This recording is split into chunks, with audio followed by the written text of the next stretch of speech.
second video in the Blended Online Learning Design series. This video will focus on how to create a learner-friendly digital classroom space.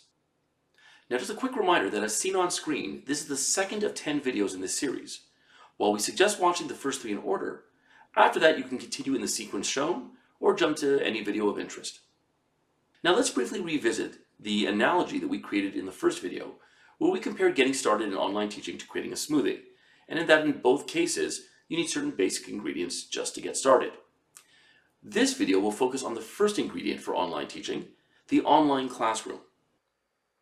There are many reasons why using a digital classroom space is truly essential. The most important, of course, is having a central space for you and your students to turn to for announcements, assignment info, assessments, etc. This will support you and your students with the blended learning flow. So whether you're learning full-time in the classroom, full-time at home, or some blended mix in between, students will come to your digital classroom space and get a sense of what's happening day to day, week to week in your classes. Now, of course, it's important that you're working with a platform that really meets your needs.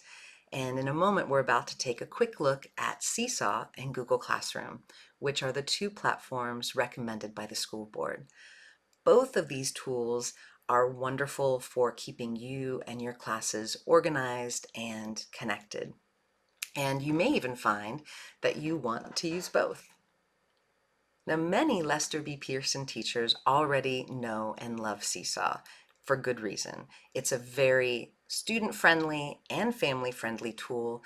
It allows for amazing interactive digital activities for students that help them demonstrate what they're learning, reflect on their learning, and revise as they go along. It really allows for teachers and families to stay in regular communication and contact. And it's also a tool that works really well at the elementary level all the way up through the high school level. Similarly, Google Classroom is also well loved by Lester B. Pearson teachers for good reason. It's a very streamlined space that will certainly keep you and your students organized, and it integrates beautifully with the rest of the Google suite. So that's an incredible bonus to working with Google Classroom. And then if you are someone who's curious about how you might use both together, basically you would just look for or create interactive activities using Seesaw and then link to them from an assignment in Google Classroom. And if you do this, you're basically using Google Classroom as your primary digital classroom space, and then you're using Seesaw as an additional tool. And it can be used that way, which is wonderful. Once you've chosen your online classroom, the next step is to ensure that the information you post there is as easily navigated by your students as possible. For many of them, online learning is a new experience, and one that they haven't done for any meaningful amount of time, so it's in everyone's best interest to ensure that the journey is as organized as possible for them. To that end, we recommend using a set of reusable schedule templates that you post on a regular basis to your online classroom feed or wall or whatever it's called. These templates will contain important information about the week, the month, the module to come. Things like time and dates of meetings, the associated links, content to learn, deliverables to hand in, and the due dates. But providing this on a regular basis for your students allows them to be aware of and on top of course expectations. Let's briefly look at a few examples of these at both the elementary and high school level. Our first example comes courtesy of an elementary school teacher, and it's a fairly simple template that covers a week. It's colorful, it's easy for elementary students to digest, it contains the times for the daily Zoom meeting, along with the subject that's going to be covered, and a few other pieces of information pertaining to some remedial time and open class time.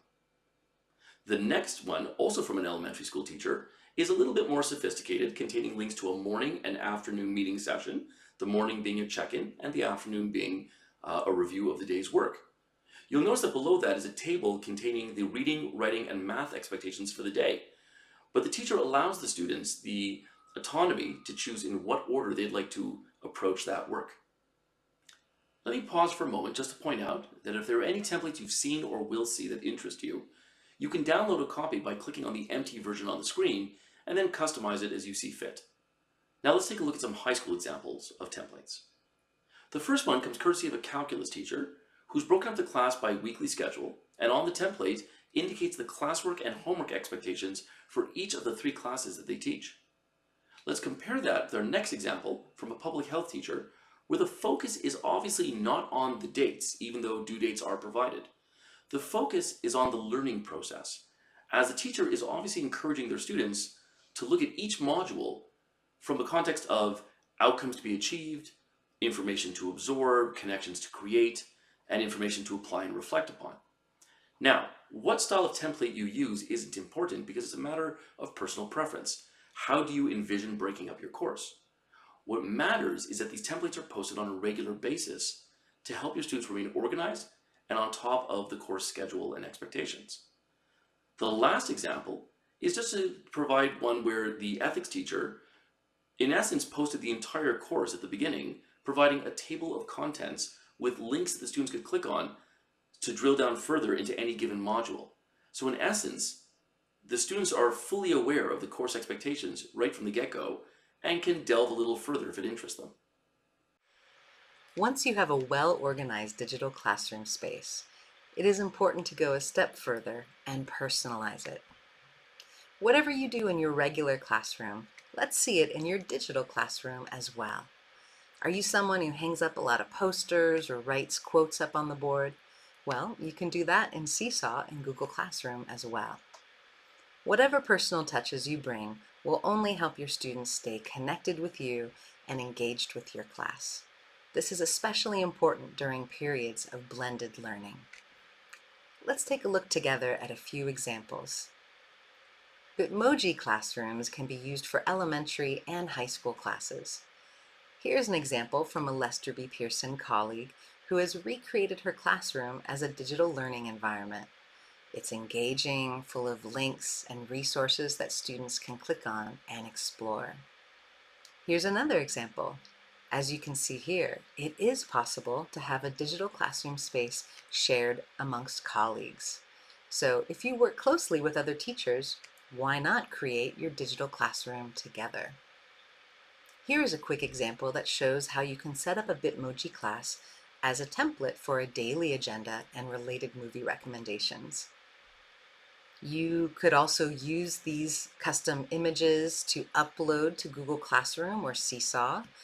And if Bitmojis aren't quite your thing, you might consider using animated GIFs to express yourself and your subject, whether it's in Seesaw or in the banner of your Google Classroom space. You might consider starting the school year off with an animated welcome banner and then switching to a more topical banner related to the current course of study.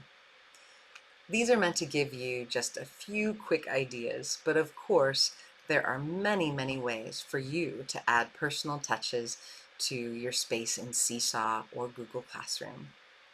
So be sure to check out the curated resources we have organized for you related to these steps to set up a learner-friendly digital classroom space. Mike and I thank you for watching this video, and we encourage you to explore the other videos in this series. If you happen to watch them in order, the next one will show you how to get the most out of your virtual class meetings. Thanks again, and enjoy.